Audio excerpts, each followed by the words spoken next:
welcome to another edition of the UK Law Weekly podcast with me, your host, Marcus Cleaver. This week we're going to be looking at the case of Khuja and Times Newspapers Limited, and the citation for this case is 2017 UKSC 49.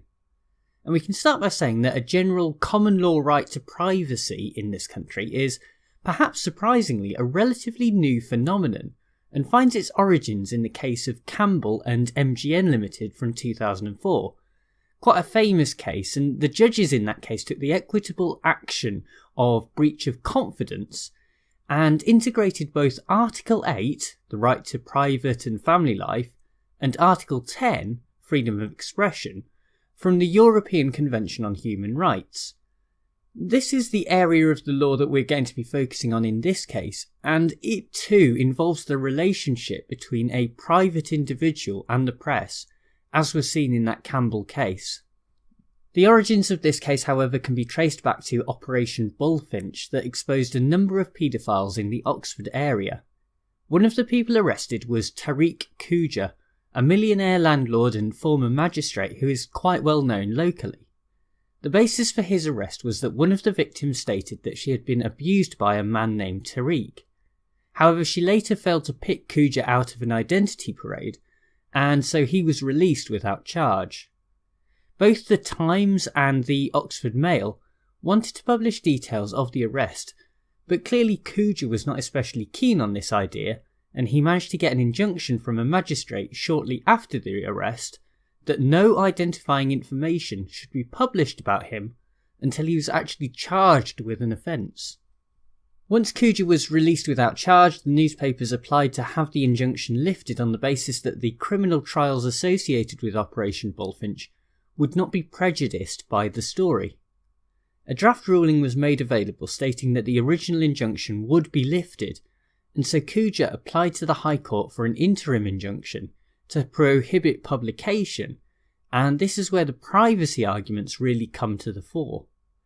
Nevertheless, the application for such an injunction failed at both the High Court and the Court of Appeal, and so the case came before a 7-judge panel in the Supreme Court, where we will pick up the arguments.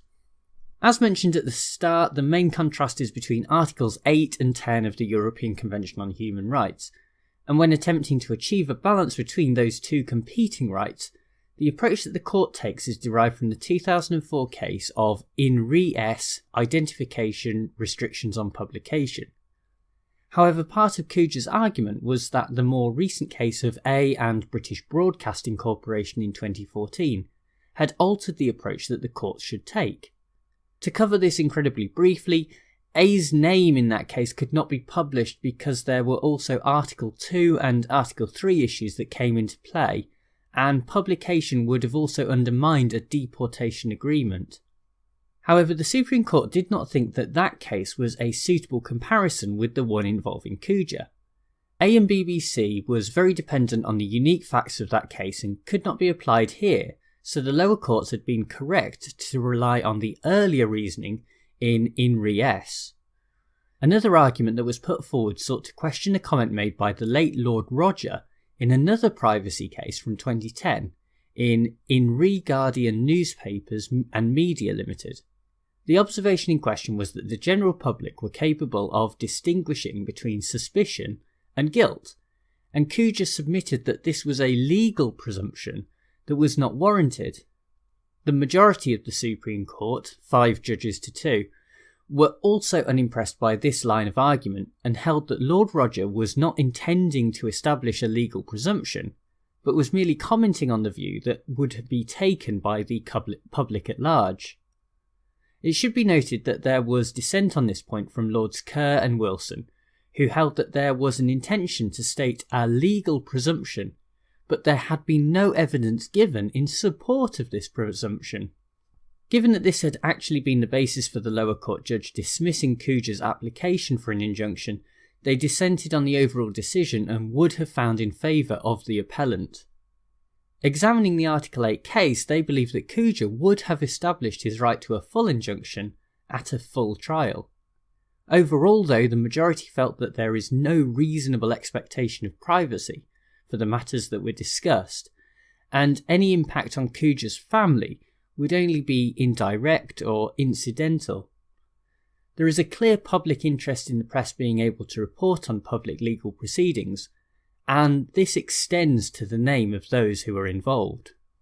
When I was thinking about a conclusion to this episode, the theme of the case, and in particular the distinction in the public's mind about suspicion and guilt, made me think about the wide range of sexual assault cases from Hollywood and Westminster that are currently dominating the headlines.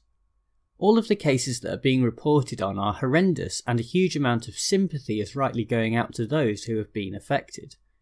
On the other side of that coin, there is also a huge amount of anger being directed at the perpetrators of this sexual violence, and this is where more subtle legal questions come into play. Of course, when dealing with someone like Harvey Weinstein, the questions are a lot easier because there are simply so many allegations and open police investigations that it is hard to ignore. But how do the press deal with the fact that Weinstein denies the allegations of rape and has not actually been found guilty at trial as yet? As a part of fair and honest journalism, this is an important fact to reiterate in any story on the subject, but when the evidence and the sheer volume of allegations is so overwhelming, it is difficult for any member of the public not to equate suspicion with guilt. This brings us back to the case before us today, where a similar problem emerges. Should there be a legal presumption that the public understands the distinction between suspicion and guilt? The problem here is that I don't think that this can become a question of degree. We cannot say that the public is more or less likely to associate suspicion with guilt in certain cases, and therefore apply a right to privacy on that basis alone. The real problem is that the courts are basically debating whether or not the public are idiots, and this is dangerous ground. Of course, there are always going to be some people who will equate suspicion with guilt, and in the current climate this is not even surprising. But these people should be given the freedom to make their own decision, even if that is wrong. Reputational damage is something that has to be managed through openness and honesty, rather than hiding behind injunctions. This is not to say that privacy has no role to play, and we have seen in the A and BBC case referred to earlier that there are occasions where it really is a matter of life and death. Privacy is important, but has to be applied in a strict and deliberate manner by the courts when dealing with public legal proceedings. Well, thank you very much for once again tuning into another episode of the UK Law Weekly podcast. Remember to check out the website at uklawweekly.com. Get in touch with me at contact@uklawweekly.com. And also, if you get a chance, remember to rate and review the podcast on iTunes. That is very much appreciated. I will be back next week with another case, but in the meantime, bye!